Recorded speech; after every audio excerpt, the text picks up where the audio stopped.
আমাকে রিমান্ডে চোখ বাঁধিয়া কিতা করছে রফিক লুকাইছ না, কিন্তু সবটা খুলিয়া কম পারে কোনটা লুকাইছ না বুঝছিস নাকি? আমরা বুঝি তোর এগুলা থেরাপি দিছে, জিজ্ঞাসাবাদ করা হচ্ছে চোখে কাপড় দিয়ে। বিষয়টা খুবই ভালো করে আপনারা বুঝবেন। তাকে রিমান্ডে জিজ্ঞেস করা হয়েছে চোখ ভেদে, চোখে কাপড় দিয়ে। বারবার বলতেছি এই ভিডিও কন্টেন্টটা খুব গুরুত্বপূর্ণ। এই ভিডিওর দ্বারা সে যে মিথ্যাবাদী, সে যে মিথ্যা কথা বলছে সেটা কিন্তু প্রমাণ করে ছাড়বো। সম্পূর্ণ ভিডিও দেখে কিন্তু আপনারা মন্তব্য করবেন, তার আগে মন্তব্য করবেন না। হঠাৎ করে আমি কোট করতেছি উপরওয়ালাকে সাক্ষী রেখে হিন্দি কথা শুনতে পাইছি। প্রথমত কথা হচ্ছে সে কোট করেছে, সে শুনতে পেয়েছে যে হিন্দি কথা বলছে এবং সাক্ষী রাখছে আল্লাহকে।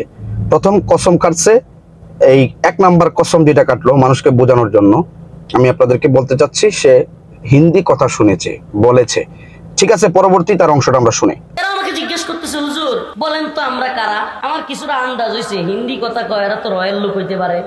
আচ্ছা, তাকে রিমান্ডে রয়্যাল লোক জিজ্ঞেস করছে, সে হিন্দি কথা শুনে উপলব্ধি করতে পেরেছে যে তার সামনে যারা আছে তারা হচ্ছে র। আচ্ছা, র যে এত সস্তা হয়েছে এরকম একটা ট্যাবলেটে জিজ্ঞেস করার জন্য র সরাসরি চলে আসবে, এটা আনবিলিভেবল ভাই, এটা বিলিভ করার মতো কথা না।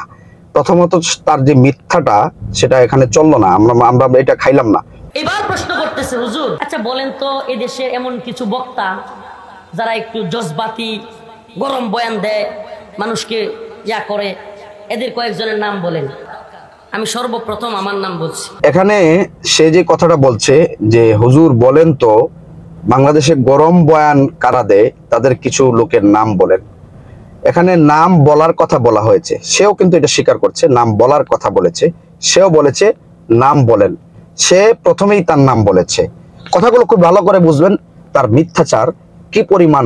একটা মিথ্যা কথা বলতে গিয়ে কতগুলো মিথ্যা কথা সে বলছে সেগুলো আপনারা একটু বুঝবেন। আল্লাহি একটু বাড়াইও বলতেছি না, আল্লাহি একটু বাড়াইয়া বলতেছি না। এই কসম নাম্বার 2, এই যে দ্বিতীয়বার সে কসম কাটলো, সেটাও কিন্তু আপনারা একটু মাথায় রাখবেন। এরপরে আমি একজন পীর সাহেবের নাম লিখছি, সত্যি কথা বলছি একজনের নাম লিখছি। মূল কথায় চলে আসলাম। এখন সে বলতেছে এরপরে আমি একজন পীর সাহেবের নাম লিখেছি, একজনের নাম লিখছি।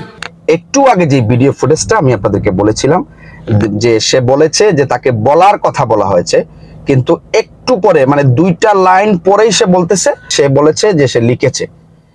দ্বিতীয়বার যে কথাটা সে বলছে সেটা হচ্ছে সে বলেছে যে আমি একজন পীর সাহেবের নাম লিখেছি।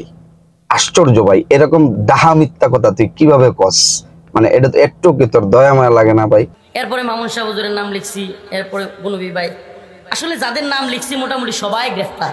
এখন আসেন মূল কথায় চলে যাই। প্রিয় দর্শক, সে বলছে তারপরে মামুন সাহেবের নাম লিখেছে, গুনবী সাহেবের নাম লিখেছে, ইত্যাদি এনাদার যে বক্তাগুলো জেলে ছিল তাদের নাম লিখেছে সে। এখন কথা হচ্ছে তাদেরকে জেলে নেওয়ার পিছনে তাইলে বলবো আমরা কি বলতে পারি যে রফিকুল ইসলাম সে সরাসরি তাদেরকে জেলে নিয়েছে এবং তাদেরকে ফাঁসিয়ে দিয়েছে। এখন কথা হচ্ছে ভাই তোদের মারা তো তোরাই খাইতেছস, শুধু শুধু কেন আরেকজনকে দোষারোপ করতেছস?